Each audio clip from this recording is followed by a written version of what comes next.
Welcome to the collective winter edition, I guess. This is where we see that everything's gone to sleep. We haven't had a frost yet, so these things are just slowly just chilling out. And some of our plants are getting a little confused. And let's take you around a little bit to see. You can tell the yard is all trashed. So we'll probably be looking into planting again.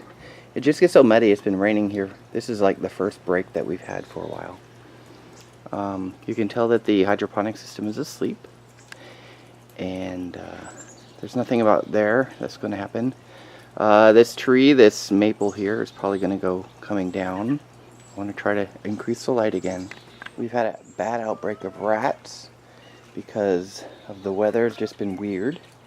So I've been hanging up their food at night and setting out traps, but they haven't gotten any traps. So I'm going to try to the barrel one, I think.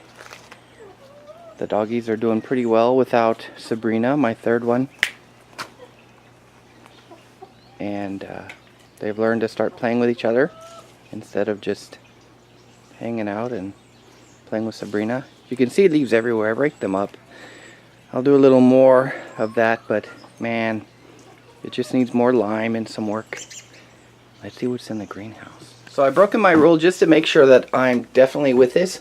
But my rule was no plants from the season coming back in, like these peppers.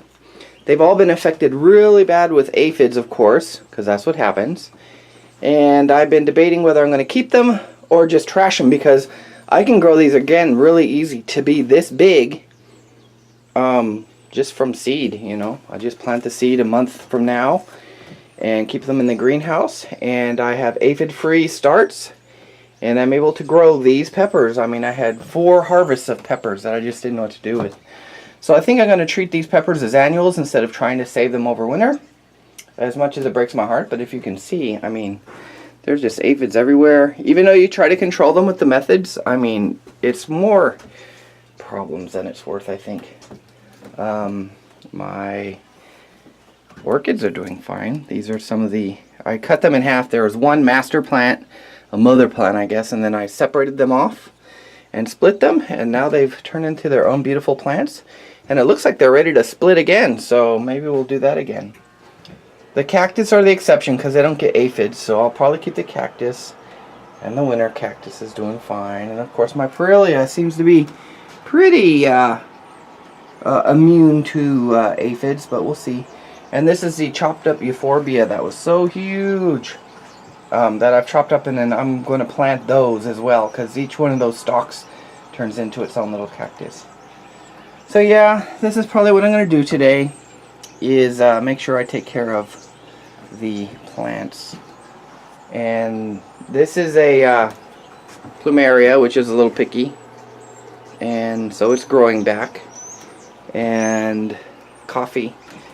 So I've had this coffee plant, but I've neglected it. But I've seen actual coffee plants produce coffee when they're not much bigger than that. So I'm just going to just keep 2 of them to see what happens. But yeah, you can see these plants. I'm about to kick these guys out so I can start anew, because I don't want to have these plants in here and then start new ones or whatever, and then end up you know, getting aphids everywhere. So maybe in the future I'll keep some, but I will keep them in the greenhouse instead of have them out for the season. As you know, these plants were doing pretty well last year inside the greenhouse. But I think I'm going to change my tactic a little bit. And then I want to be more productive. Like this thing, these greenhouses can produce, because it's heated, it can produce onions and carrots and lettuce. And maybe I think that's what I'm going to focus on this year as I wind up.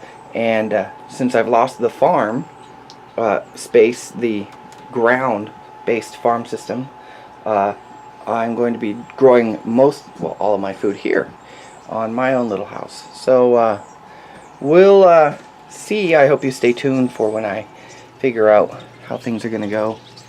But excitement. I kind of want to have a unheated greenhouse there, like, you know, just with looking nice. Maybe I'll use the same stuff as I use with this to build over there. And so I have big plans again next year. And this ground will be nice and green again. The chickens are fine. They're not laying. They're all molting. Everything is slowly falling asleep, but we need that frost so that we can go and get us productive again. And so everything goes to sleep. Alright, so there's my little roundup. I hope you've enjoyed it. And do stay tuned, because I'll still be doing a few things in the winter to this place to get things ready for next year. I forgot to mention, these are my lemons, and I think I'm going to kick out the plants, like I said, in the greenhouse, and then I'm going to go and take these poor trees that are not getting enough light, because I have to trim this this plant out here, this bush. The camellia, but I still want this out. It's about to bloom and explode, but it needs more light and it needs more iron. The leaves are yellow, and yeah, we'll move that, and then maybe I'll show you a video after.